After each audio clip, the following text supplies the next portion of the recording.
দেখো আমি গ্রামের ছেলে, তোমাদের কাছে ধান কাটা দেখাচ্ছি, কীভাবে ধান কাটতে হবে বা কীভাবে ধান বাঁধতে হয় সেটা আমি দেখিয়ে দিচ্ছি। তো এই দাদারা আছে, বৌদি আছে, তো দেখুন ওরা ধান কাটছে, ওদের সাথে আমিও হেল্পারি করছি। দেখুন, আসো এদিকে, আসো ক্যামেরাটা নিয়ে, দাদা কাছ থেকে দাও, দাঁড়াও। তো আমি ধানটা কাটছি, দেখো শুধু, ঠিক আছে?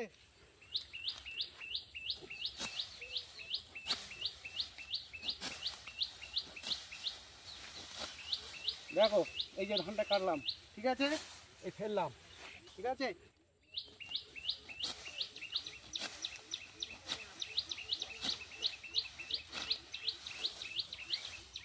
এই ফেললাম। তবে এবার ধানটা বাঁধা কেরকম বাঁধে আমি দেখিয়ে দিচ্ছি। দেখো দাদাকে দেখা, এই যে এটা নিলাম, দেখো এই যে এই যে এই নিলাম, এই দিলাম, ঠিক আছে। দেখো দাদা, ঠিক আছে না? হ্যাঁ, দাদাকে দেখাও, একদম ঠিক আছে। হ্যাঁ, থ্যাংক ইউ, রাখলাম।